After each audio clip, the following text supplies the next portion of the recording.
Hi, karibuni on today's video, and on today we are going to learn on beekeeping and bee farming. So karibuni sana, and if you have not subscribed, please subscribe down the button down below written subscribe, and also like this video. So karibuni sana.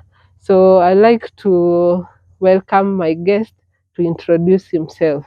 My name is Reverend Lawrence Katobu. I'm delighted this afternoon to be here to explain more about bee, the keeping of the bee, the bee farming,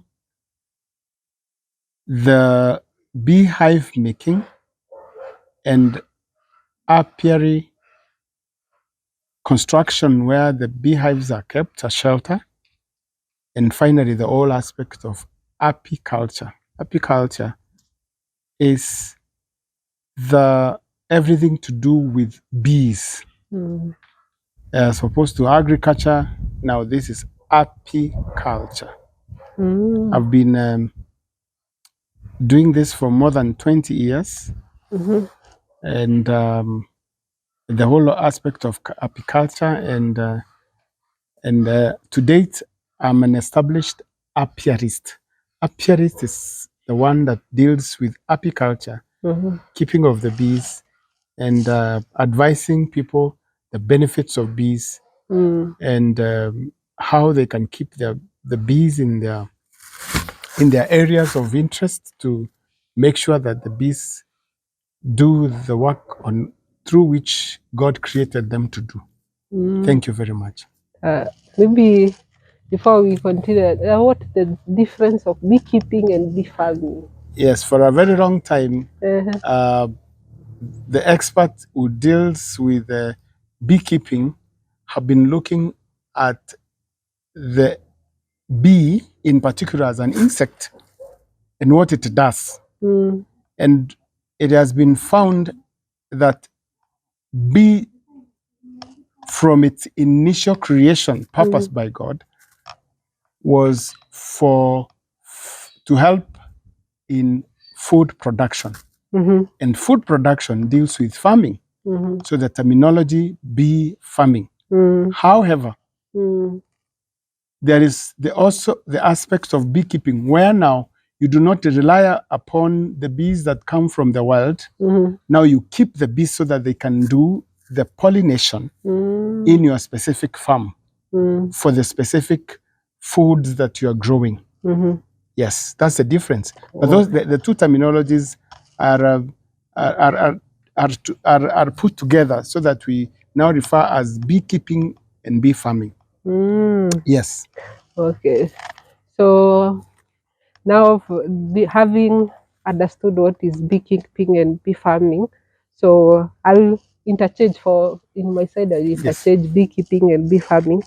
Uh, the reason or the importance of what are the importance of bee farming from you as a farmer? Yes, what are the importance? As a keeper of bees, Yes. for the purposes of farming, and the bees helping me in the farm, that's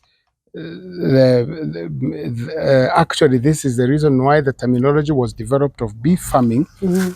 There are many benefits that have been researched, but there are more benefits that we do not know, and because any creature has got very many secrets that cannot be fully understood. But the few that have been understood include mainly the pollination, and the pollination happens in the flora, the flowers, and most of the plants, as the experts say, have flowers, particularly those that produce human food. But again, there are other flowers that will help us in the ecosystem or the forestry or the vegetation. They do also have flowers. And bees are the major, the important insects that pollinate. However, there are many which insects that pollinate our flowers. But the main and the major, the main insect that has been found to be mainly involved in pollinating Yeah. is the bee, and therefore Mm. we have that benefit, the main benefit as pollinators, but we could be having more to later to be discovered by incoming generations about the other importance of that bees carry for the humans. However, it helps, and we must also recognize that not only does the bees benefit humans, they benefit animals, they benefit forests, they benefit plants, they benefit everyone. Yes. How does it benefit the animals? Basically, the animals are helped, both the domestic animals and the wild animals, Okay. because those plants that they feed on, in order for them to grow and to produce, there must be pollination, the process of pollination. Pollination is the fertilization of flowers for higher productivity. Because for a long time, scientists and agriculturists have been emphasizing on the soil fertility, but rarely do they speak about the flower fertility, because flowers are the When they ones have that not. produce seeds, produce what we consume. And so, when it comes to the flower, the bee comes in handy to make sure that it helps the flower to be fertilized for higher productivity. And it does that naturally. It doesn't include any chemical, it doesn't include anything, only the processes which God created for the purposes of, enabling the productivity to be maximized. So when the bees are they are going to the flowers, they're able to. Exactly. They're able to carry fertility from one flower to another. And that Because, helps yes, in production. definitely. Oh. It improves because, for example, when they go to the forest and pick very high essential contents that maize plant would need, or any other flower that is in a farm, they will come and, of course, fertilize. And through that fertility, the productivity will be very high. And this is what we have been experiencing over the years. And that's the reason why we are encouraging people to keep bees. So if you have kept bees, you expect a higher production. Yes, yes. Most of my customers that I deal with, in this non-profit making project I have, have actually been benefiting. I have got two examples of one farmer who got sick, and she was not able to prepare a farm, but because she had bees, when time came for her to harvest, she had a bumper harvest. She didn't know. She asked me why, and I said it's because of the bees. While we were speaking, another neighbor came of hers, and she also told us that they had a bumper harvest of maize, and it's as a result of the bees having been found within the vicinity. And so I have another farmer who produces beans. So he called me once and he asked me whether I would do beehives for the purposes of pollinating his beans, which he does. He plants commercially for a certain company. He had a bumper harvest and is continuing on with keeping the bees and bees benefiting in that manner. Yes.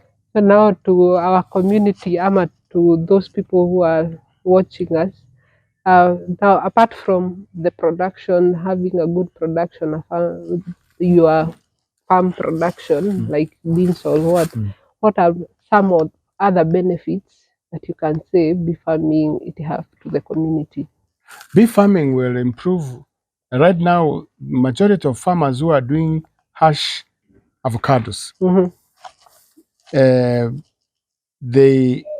they have been advised that in order for them to maximize their productivity, they need bees. And so many of them are coming to me for beekeeping. I mean, beehives and the whole aspect of building them apiaries to keep the beehives in order to help them. in that way. And there are, of course, other benefits because when a farmer keeps the bee, not only does the bee help that farmer in only pollination, but only in the pollination benefit, but also the products that bees produce. There are five main products that the bees produce directly to the farmer. One being the pollination, the next being the honey, wax, propolis, and pollen. These are direct products that comes from bees to humans, to farmers. Yeah, now you can sell pollen, you can sell propolis, you can sell wax, and you can sell honey.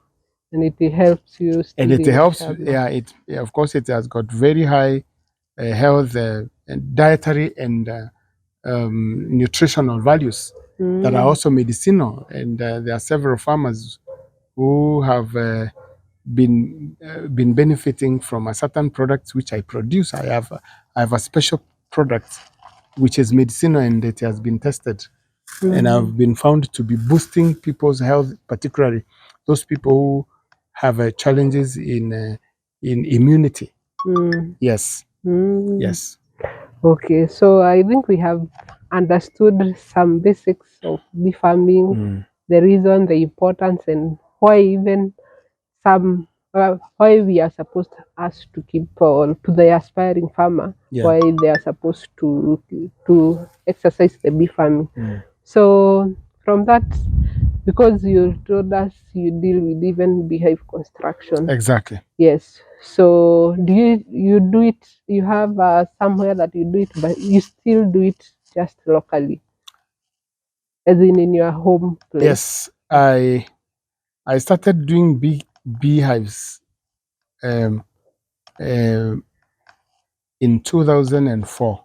Okay. That tells you that it's 20 years today. Yeah. So at first I began by looking at the two main beehive models that were in Kenya, with an assistant from one late Professor Kirake Gatira.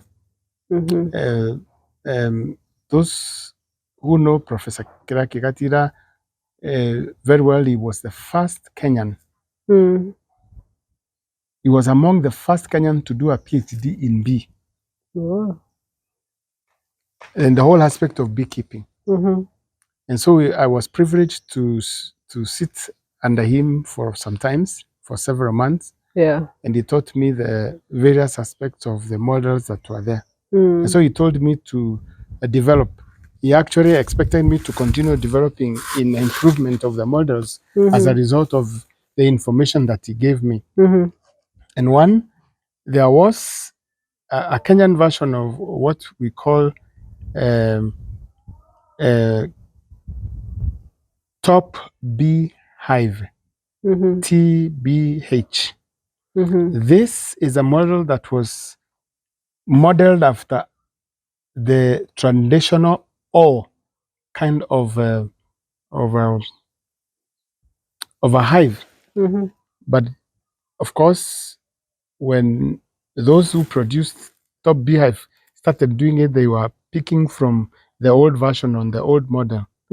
But again, from America, a certain priest like myself, called Lorenzo Langsloth, had developed and patented is a beehive model that is very popular all over the world, and it is known as Langsloth beehive. I picked from the two and developed my own model, which now I use in making sure that farmers benefit from it. When you look at it, it has got some aspects of Langsloth, but it is totally different. The way it is constructed, particularly the inside. Yes.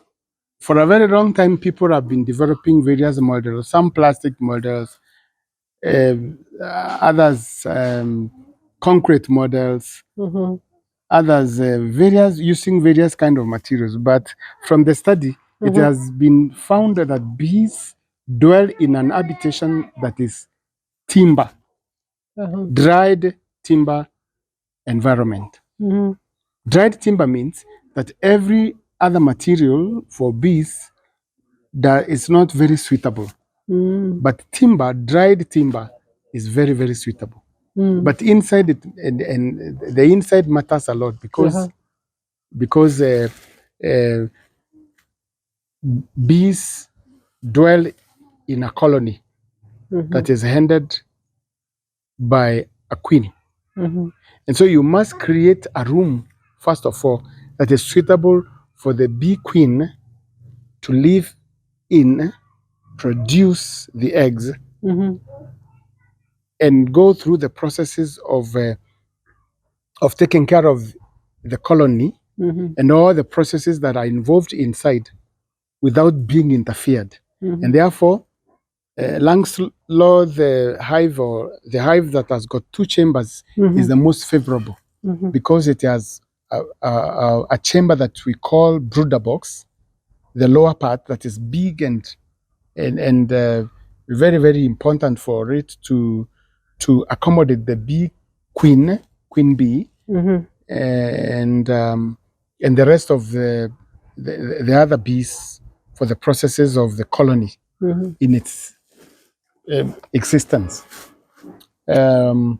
Secondly, if you want to produce honey, therefore you must create another chamber, and that chamber is called superbox. And superbox, it is a box,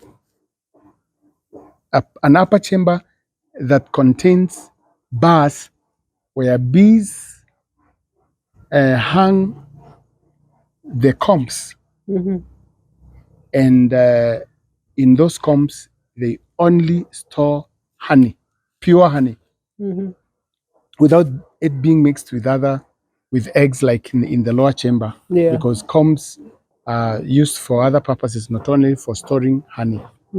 And so that's basically what we find in a modest, normal hive with two chambers, so that you can help the queen to lay its eggs and continue with the necessary processes and uninterfered. And the other part, then you develop another chamber which will help the bees produce for you the honey, and the pure honey for that matter. Yes. So there are those, like when we were small, we were seeing those traditional ones. Yes. And They these are called all. Yes, and these ones that you would cut a tree at the trunk, and then a hole inside. Then bees could find their own way in, and so between that and now these ones that you are constructing, yes, what are the advantage and disadvantage? Yes, the traditional old one had a disadvantage because it didn't have the two chambers. So the queen bee could lay eggs anywhere, and when you want to, and those who used to harvest, they used to harvest everything, and sometimes harvest less honey. And usually those who keep it, according to the experience I have, because I help farmers to understand the difference, we have realized that they do it once in a year. But the other model which I have, basically, except for very, very few exceptions, the harvest is threefold. It's 3 times in a year. 3 times in a year. Oh, let's go on to that business side. So now I'm a beef. I want to keep bee farming. Yeah, you want to keep bee. Yeah, I'm assuming now I'm the farmer who wants to keep the bees. Yes. How much cost do I require? Like now, like for you construct now the beehives. How much cost do I require, and how many kgs now after having now the beehives? Yes, how many kgs will I harvest in that year? According to the market, the timber has gone up. Yeah. So basically, with the products that I have, because of several parts that I use, particularly a very important part called bee queen excluder. The minimum a beehive can cost is 5,000. The minimum. the minimum. Yeah. My model, the minimum. Uh-huh. Because I used seasoned timber Mm-hmm. that are treated, that are nicely done, and also the queen excluder, which is imported from abroad, Mm-hmm. because you cannot be able to produce it in Kenya. It's important. There are some people who are trying to do it locally, but it has not been fully developed. Yeah. But it is a little bit costly, Mm-hmm. because one piece goes for 1,000. Well, So you can imagine now, yeah. with the nails, with the paint, with the Labor. plain sheets, labor, and many other parts that goes into Yeah. the making of the hive. Basically, minimum is 5,000. Mm-hmm. There are those who sell. There are beehives for 7,000, 8,000, 15,000, 20,000. Yeah. Yes, It will depend. it depends. Oh. But I basically support farmers, and I usually tell them that if they could get materials within their homes, I have a mobile workshop, machines, which I can carry to their site, or they can bring those timber from my specifications, and then I can be able to help them, construct, and they are able now to actually reduce the cost, because basically they will have to buy the queen excluder and a few other things, and basically it can go less than 5,000 if, for example, if they provide The the materials, particularly the timber, because a lot goes with the timber. So Okay. if they have old timber in their home, I can help them from the machines I have to be able to make a very nice beehive with the available timber materials within their compound. So you are open to the business so that we can leave our email address. Yes, They will definitely. approach through the email address. Exactly, they will. They can come through you, because you know how to get me, Yeah. and they will receive any kind of help to be able to have their own beehives with the right standard. Okay. But as I've said,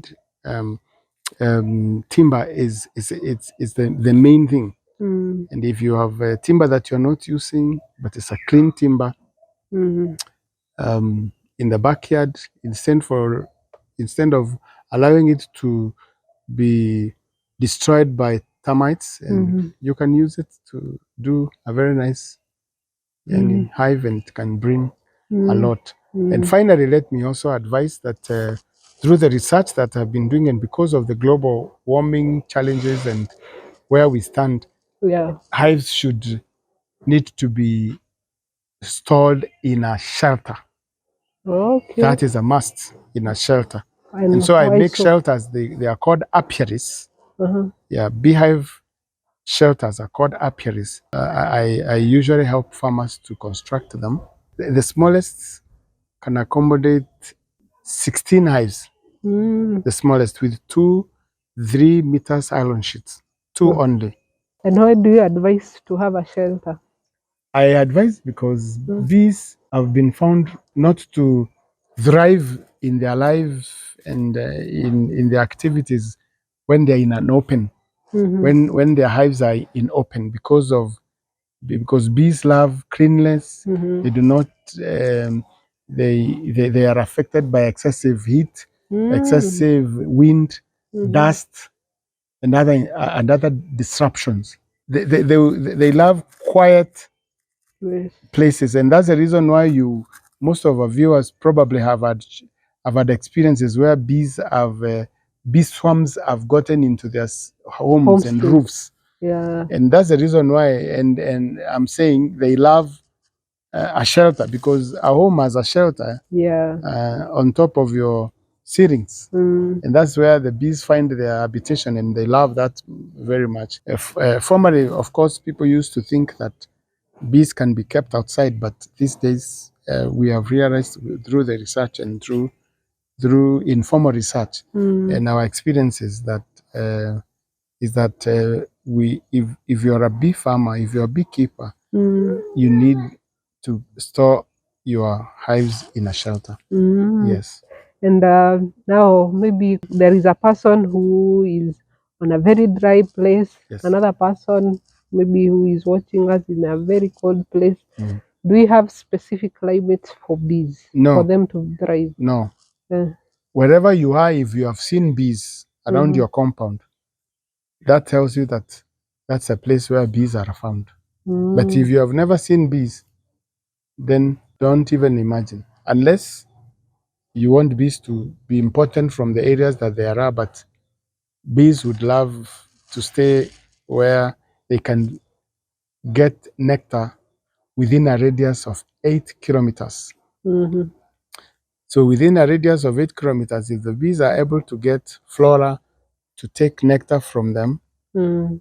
then it's okay. But if it's a desert, then it A could have bit hard. yes, it is hard because Oh, bees thrive in that kind of an environment. okay. Yes.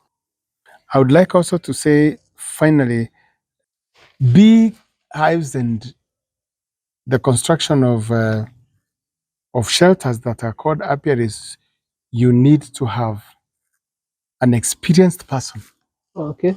You can't do it without a proper method and a proper formula in, because it is not just basically what we refer to in woodwork, like joinery, like carpentry. It's beyond that. You have to know exactly what is required in order for you to construct an apiary and also a beehive. And also set it with the standards that are expected to be set when setting hives, things that you should be you should consider so that you can have a proper apiary, proper beekeeping project running in your farm that will bring the benefits thereof. Yes. And apart from nectar, do I need water or something else? Yes, the hives must be closer to where water is, but if you can provide containers around the hives or the apiary to sufficiently supply water to bees, because basically bees need a lot of water. Yes. So maybe when you are constructing an apiary, if you are somewhere that doesn't have a natural source of water, you can Yes. have a You provide. You Oh. provide. You Oh. provide. You provide a source of water within the apiary. Yes. Now, let's say I have purchased now the beehives. What? How do I ensure? First of all, how much can I? How long can a beehive stand or be in a good state after buying it? How long After can? buying it, of course, we do what is called scenting or preparing the hive for colonization Yeah. by the bees. Mm-hmm. So there are several things that we do, several steps that we take in preparing and scenting the bees with the right scent to attract what we refer as bee scouts. There are bees that come to scout whether there is a conducive environment in a hive for them now to move the queen and start the process of the colony. Yeah, so that's our part. We do it, and but we cannot be 100% that after we do it, but we keep on redoing it until the bees.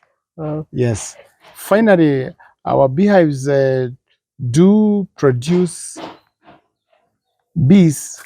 The beehives sizes have been found to benefit farmers in that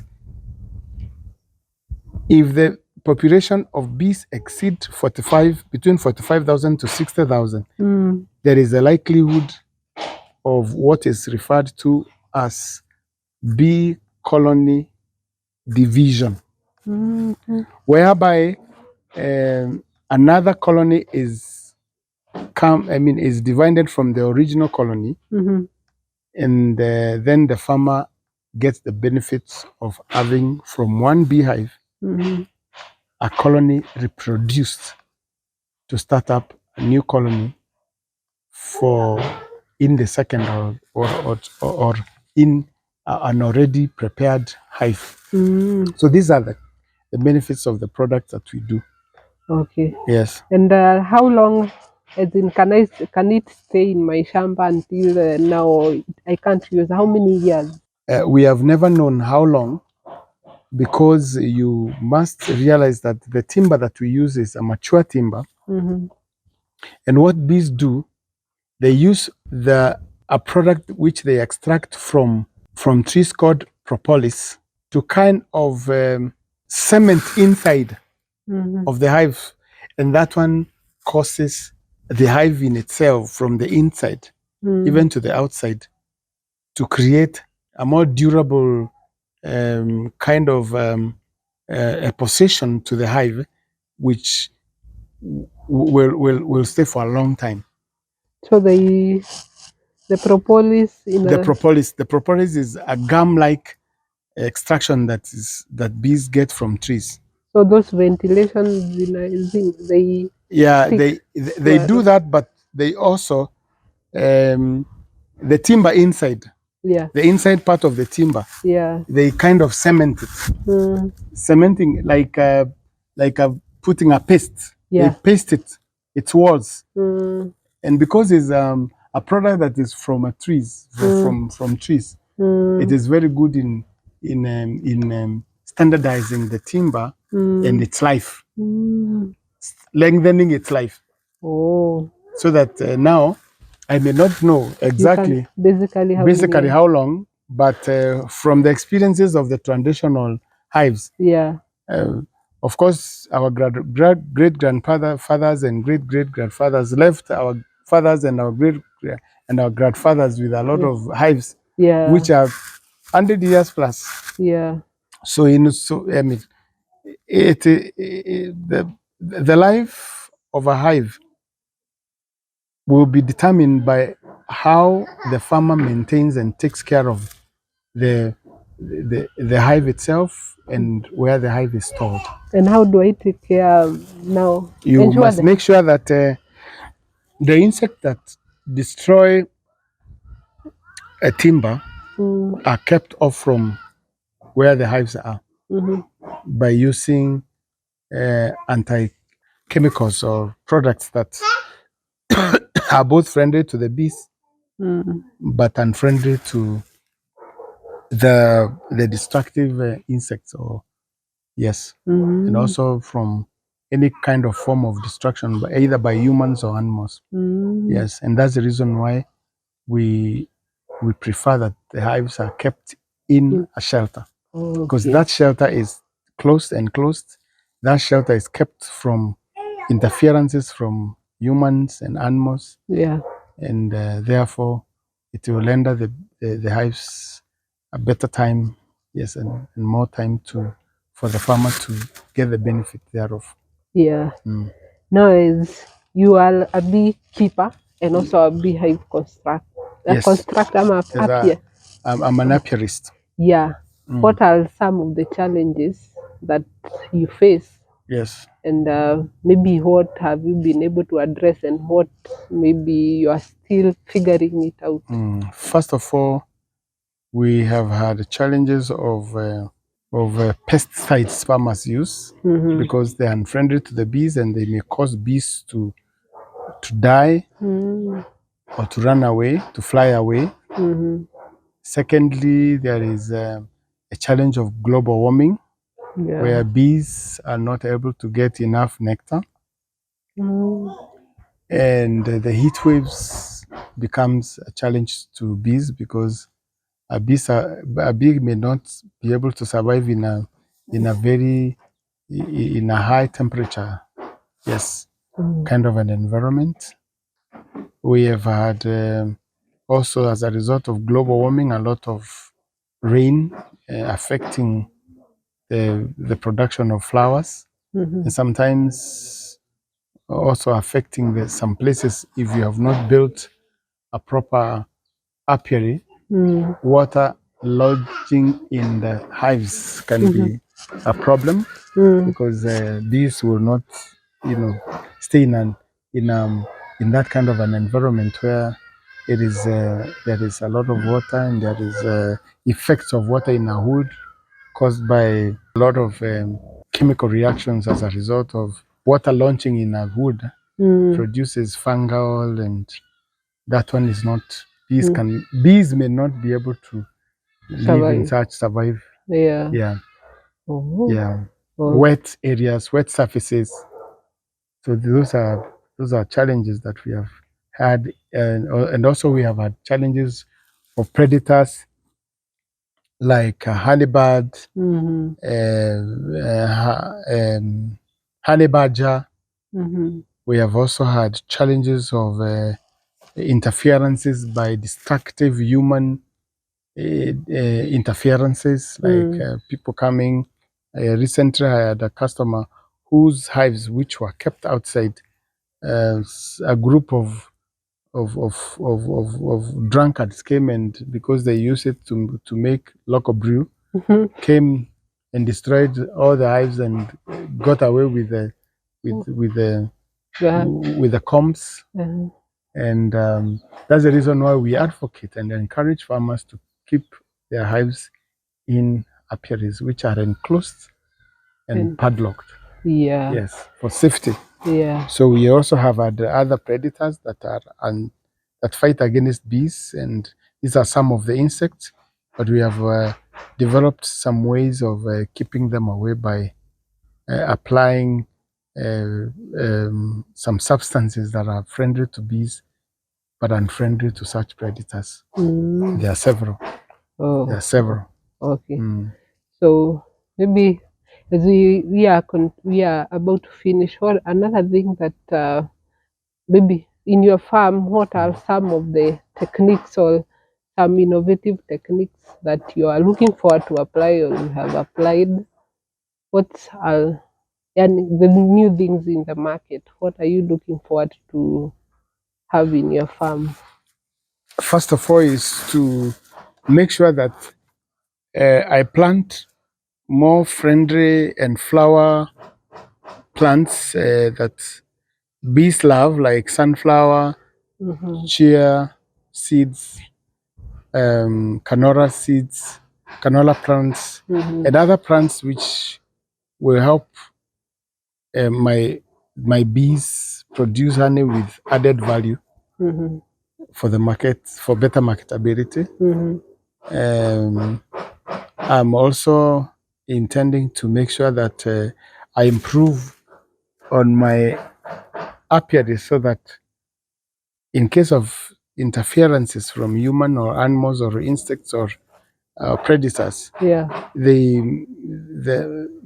my hives will be secure and be protected against such interferences that are destructive. So I'm putting measures and also learning from others in order for me to improve, and so that in future farmers can be helped from the new inventions, yes, that have benefited us. Yeah. And so there will be beneficial to them. Yeah. Yes.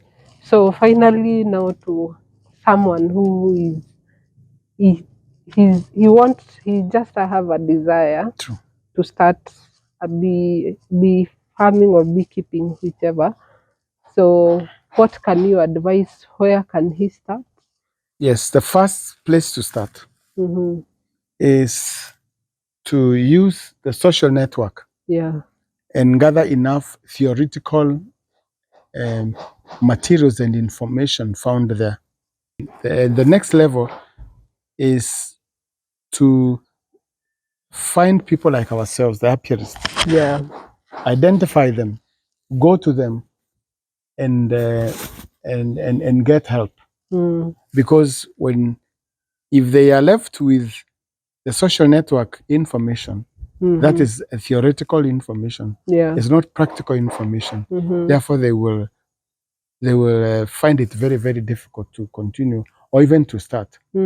But if they come across an apiarist like myself and many others who are all over, they can be of great help. But also they can consult you, so that you know where to find us, and we can be of great help. Like my foundation is a non-profit making. It helps communities. I have my profile, and they can access it from your site. And they will get help. They will get help. I can be found in Meru, but I can travel wherever they are. and be able to help them from on the site Oh. and help them to identify the best area to keep an apiary.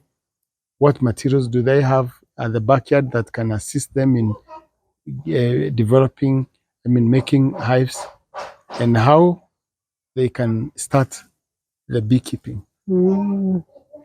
Oh, so I will leave my email pinned on the comments, and if anything or any consultation you want, you'll just indicate on the email, and I will reach him. He's open even to travel outside Meru, so please leave any comment or whatever you want to be done in your farm, or if you want any consultation from him. Yes. So thank you so much. Thank you. Asante sana. Thank you. Bye bye. Bye bye.